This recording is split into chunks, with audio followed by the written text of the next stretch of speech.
In early 2023, a remote drone survey of Germany's Black Forest revealed a rectangular anomaly beneath the moss and soil near the abandoned NATO radar site at Baden-Baden. When engineers drilled into the concrete layer, they struck a reinforced steel hatch marked with corroded German text and an unreadable insignia. Within days, archaeologists and Bundesarchiv officials arrived to supervise what was believed to be a Cold War storage vault. Instead, they found a sealed tunnel system leading to an underground complex untouched since 1945. Inside, frozen in stale air, were magnetic tape reels labeled in both German and English, dated years after the war had supposedly ended. Among them, the insignia of the United States Army Signal Corps and the stamped code Project Morgenlicht.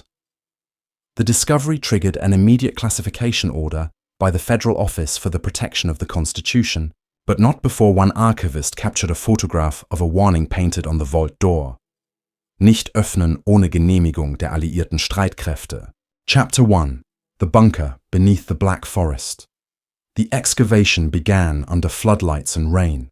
On April 17, 2023, a joint team from the Bundesarchiv and the Institute for Contemporary History arrived at coordinates 48.7429 degrees N, 8.433 The area had been sealed off since the Cold War, fenced by NATO in the 1950s and decommissioned in 1981. Beneath a layer of twisted rebar and collapsed concrete, they found a stairwell descending 20 meters into the hillside.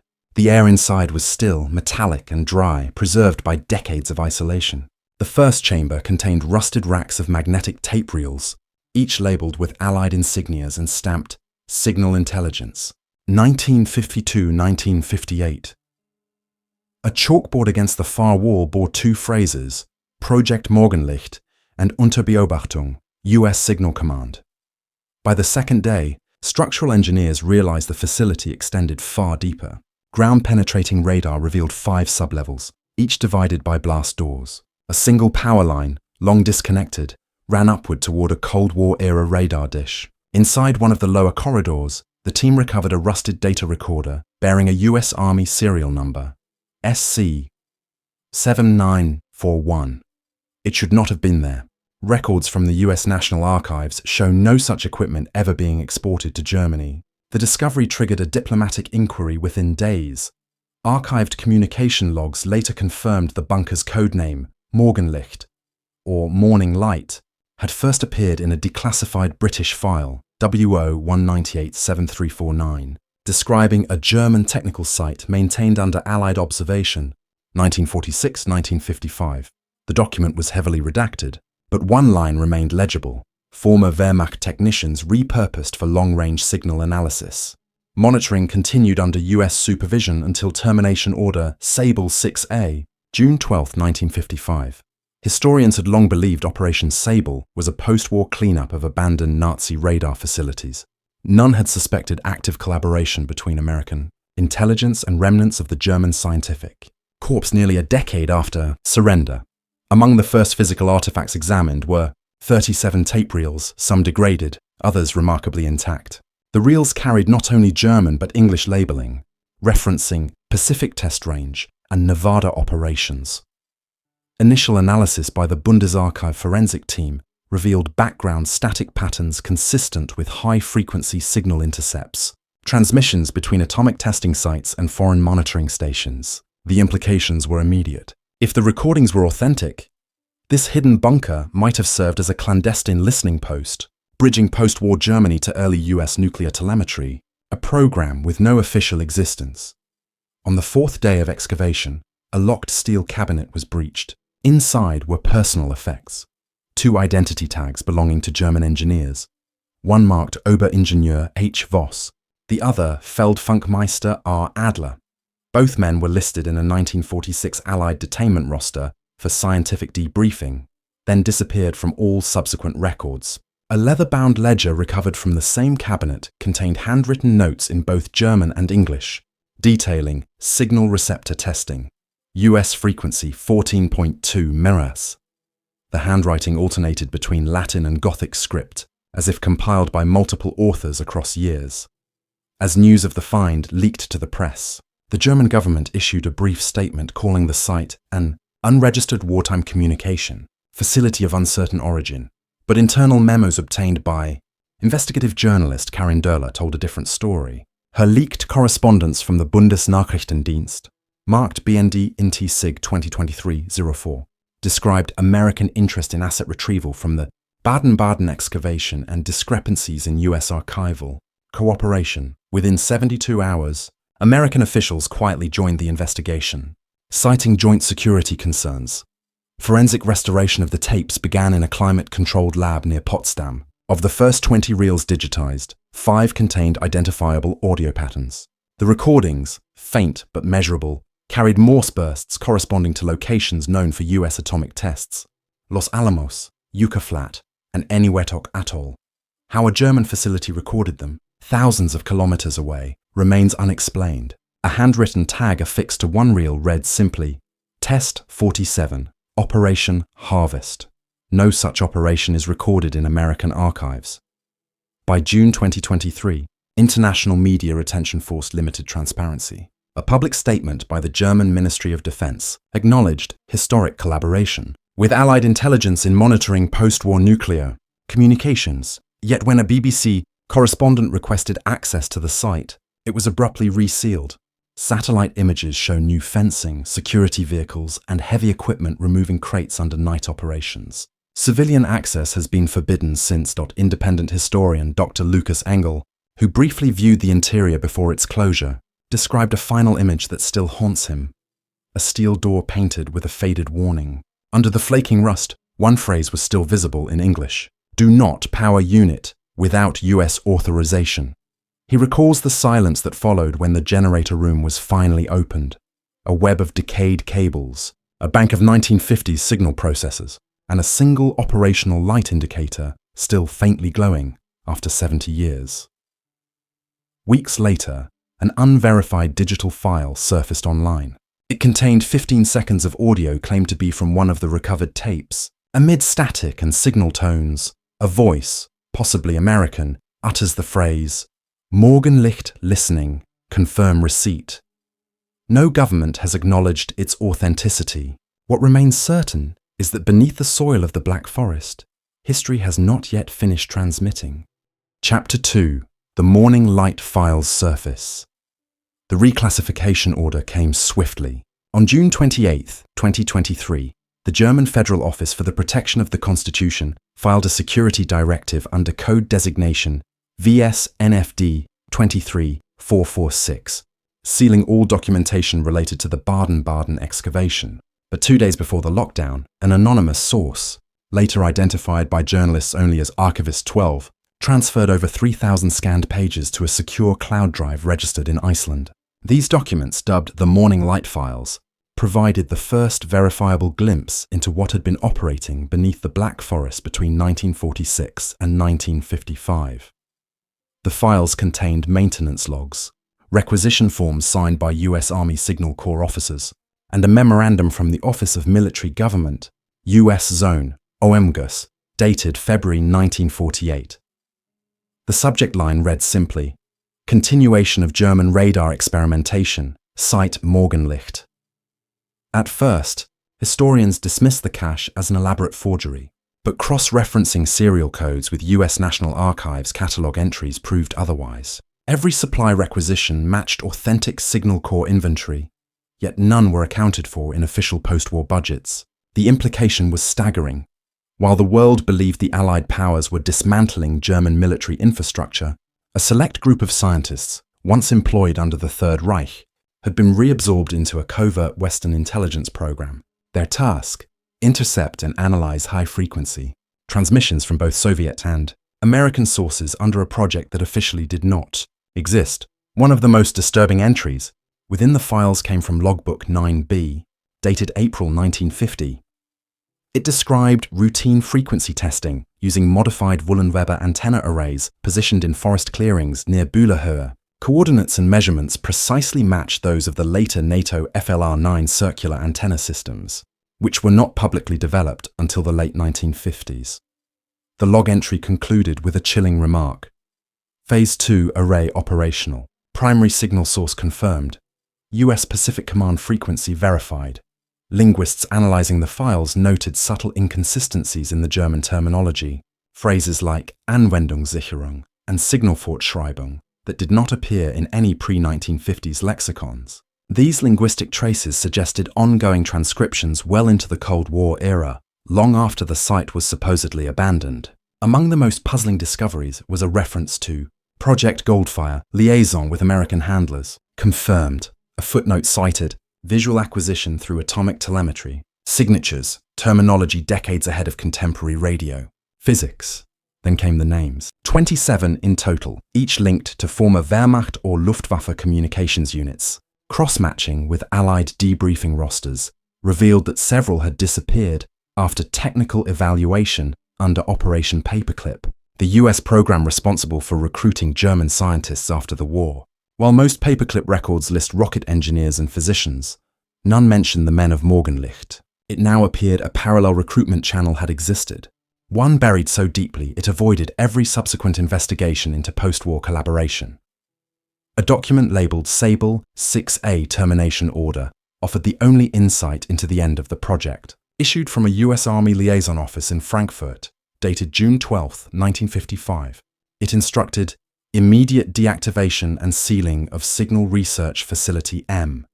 The text referenced asset relocation and deniable storage under US custody, implying that the equipment, and possibly personnel, were transferred elsewhere, but the location field was redacted in its entirety.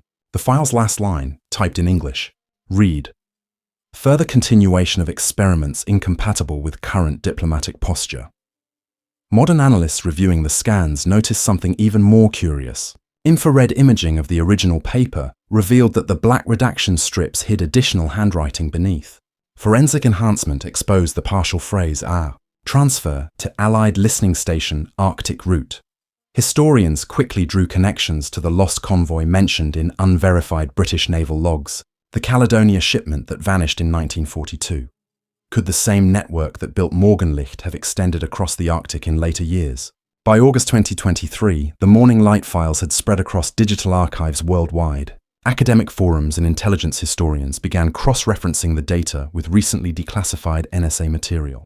One set of US documents, SIGINT 56 SACS Project Waveform, mentioned foreign origin recordings of American test sequences recovered in Europe. No origin site was specified. A subsequent memo, dated 1957, warned of uncontrolled German technicians with prior access to Pacific telemetry frequencies. The timing aligned too perfectly to ignore. Public pressure mounted. In September, the Bundestag's Committee on Culture and Media held a closed hearing. A statement released afterward acknowledged the possible existence of unauthorized post-war intelligence activities conducted with Allied oversight. Yet, behind closed doors, testimonies painted a darker picture. Witnesses described post-war black budget funding routed through NATO infrastructure programs. One retired intelligence officer, name withheld, testified that he had seen US technicians entering the Baden-Baden woods in unmarked vehicles as late as 1958. The following month, investigative journalist Karen Döhler published an exposé titled Echo Chamber, The Morning Light Legacy. In it, she revealed GPS metadata from leaked photos of the recovered tapes, proving that many reels had been tagged for shipment to Ramstein Air Base before the German government seized control of the excavation. Döhler disappeared from public view shortly after publishing the article. Her phone last pinged near the Swiss border. No formal investigation followed. Today, the surviving files remain in fragmented custody. German authorities deny ongoing analysis, yet satellite imagery continues to show heat signatures beneath the Black Forest, localized zones consistent with temporary power restoration. Engineers claim it's residual geothermal activity. Others whisper that some part of Morgenlicht has been reactivated, still listening, still waiting. In the words scrawled at the bottom of an unsigned 1954 memo recovered from the site, "Once light is seen, it cannot be unseen." Chapter 3. The Disappeared Engineers of Morgenlicht.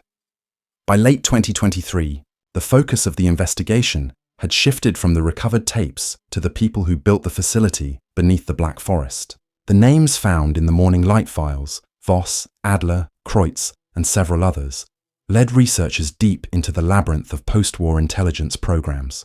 Most had supposedly vanished in 1946, repatriated under Allied supervision. But as cross-agency records were compared, it became clear that none of these men ever reappeared in civilian registries. There were no death certificates, no pensions, no family archives. It was as if they had been erased. The files hinted at relocation to secure technical units within US custody, a euphemism that historians recognize from declassified paperclip memoranda.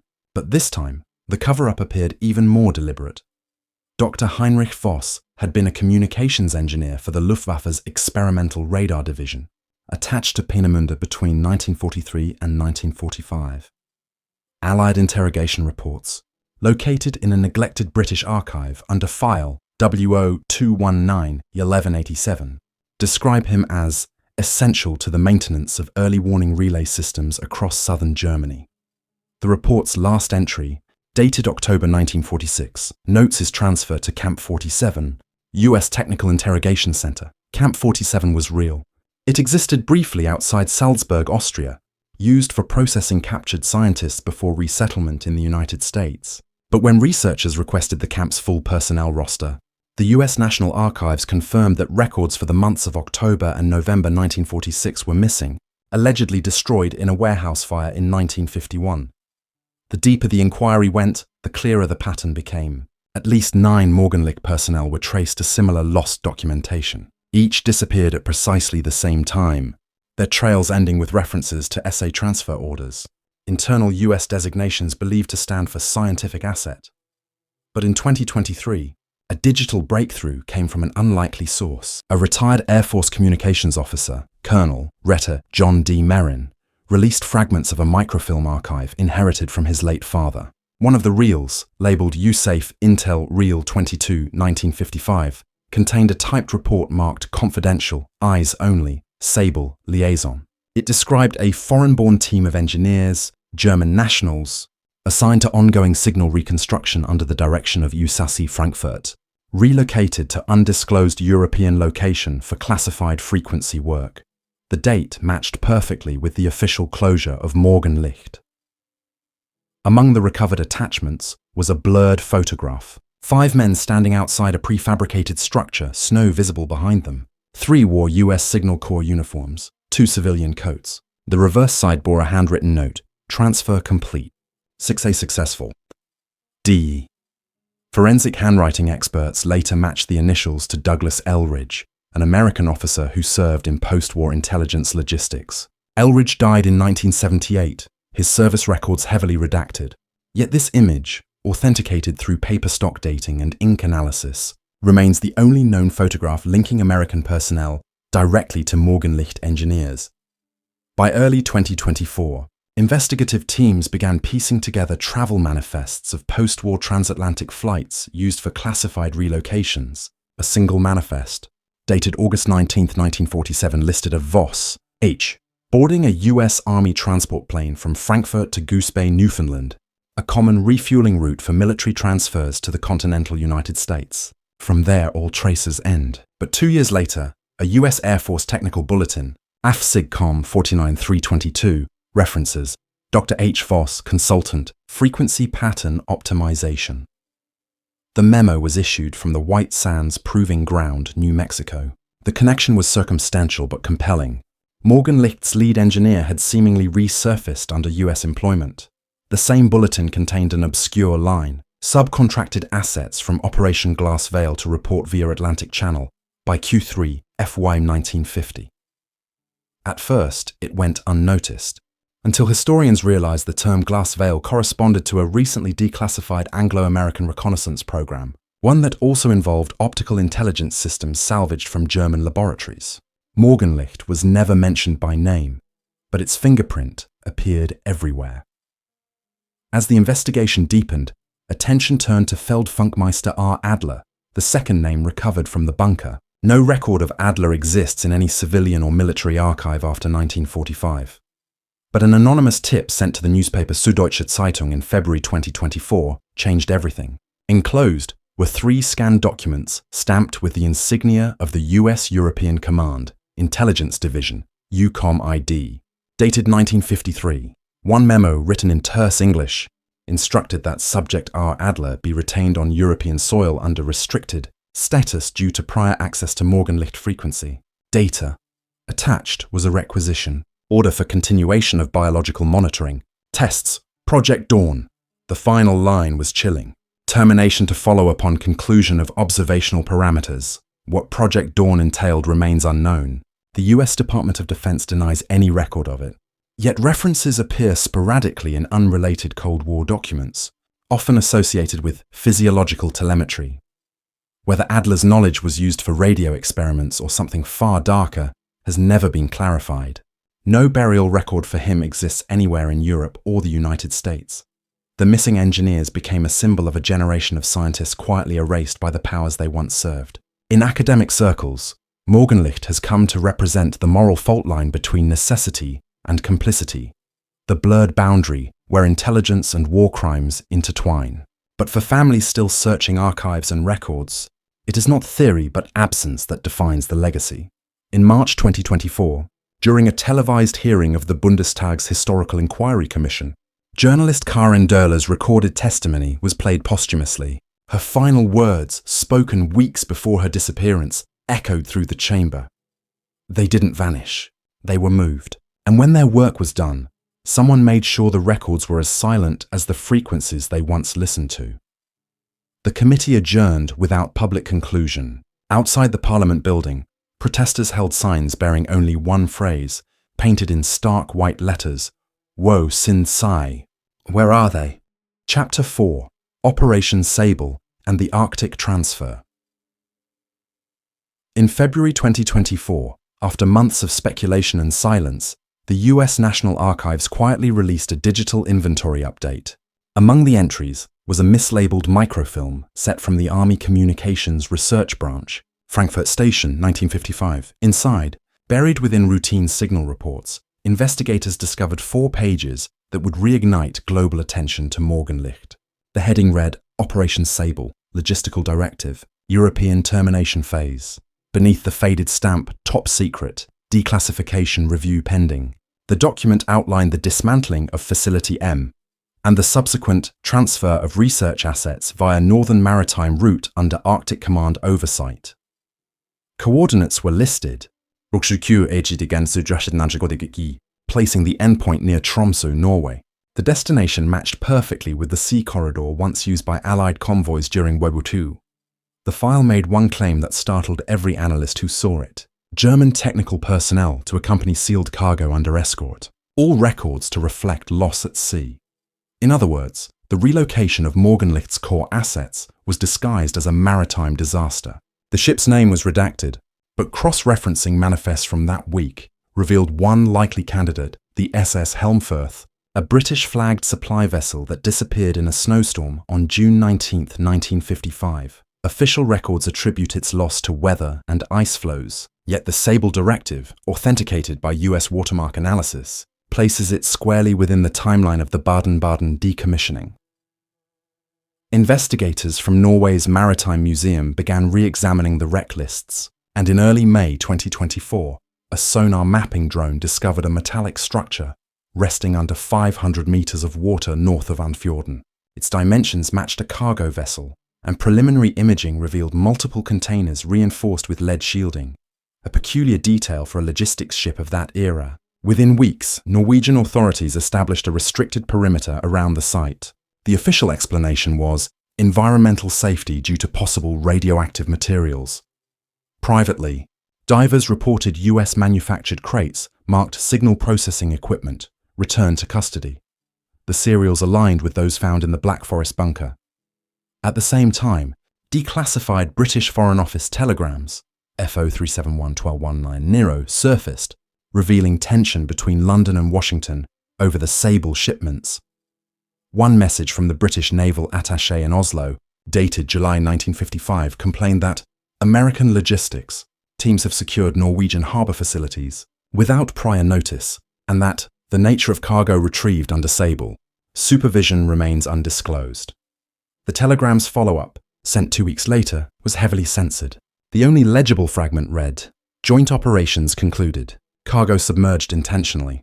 Documentation suppressed. Historians attempting to reconstruct the transfer have noted an alarming pattern. The route described in the Sable Directive overlaps with that used by the ill-fated HMS Caledonia convoy in 1942, which was rumoured to be carrying prototype nuclear materials for early research cooperation between the UK and the US. The overlap suggests that both events, separated by more than a decade, may be connected through an unacknowledged transatlantic intelligence channel operating since WWII. If correct, Morgenlicht was not an isolated outpost, but part of a global network designed to intercept and relay data from experimental weapon tests, possibly even those conducted by the Allies themselves. In July 2024, Norwegian diver and marine researcher Lars Haug presented footage to a closed academic symposium in Bergen. The video, recorded at a depth of 490 meters, showed the corroded hull of the Helmfirth and, more disturbingly, a sealed container embossed with the US Army Signal Corps emblem. On its side, still visible through layers of silt, were stenciled letters, property of MED, the same acronym used for the Manhattan Engineer District, the administrative body of the wartime atomic project. When asked about the footage days later, Haug refused interviews, citing international pressure.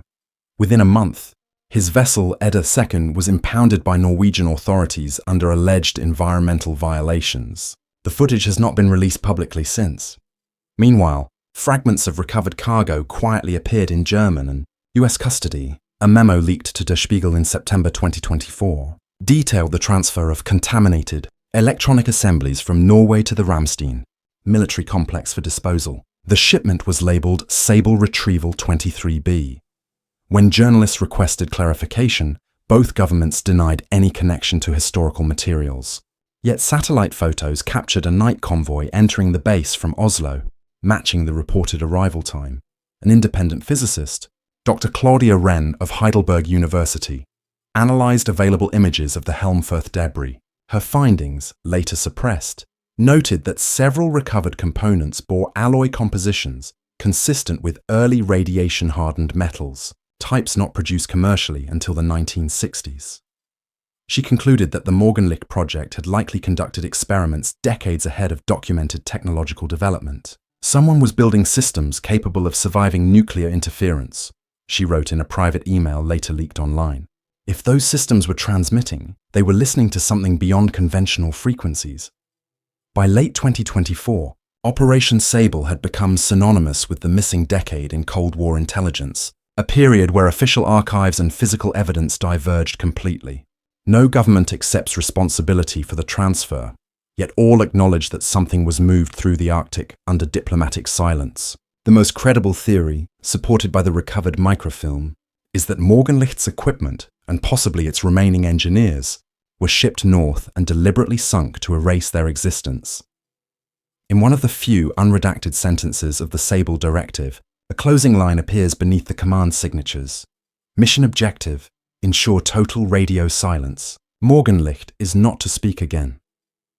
The words, printed on aging carbon paper, echo like an epitaph for an operation designed to vanish. But the frequencies recovered from the Helmfirth's remains suggest otherwise. Even now, at precise intervals, radio enthusiasts across Northern Europe report unexplained bursts of static on 14.2 MHz, the same frequency logged in the original Black Forest tapes. Each transmission lasts just 7 seconds, then fades back into the cold of the Arctic sky.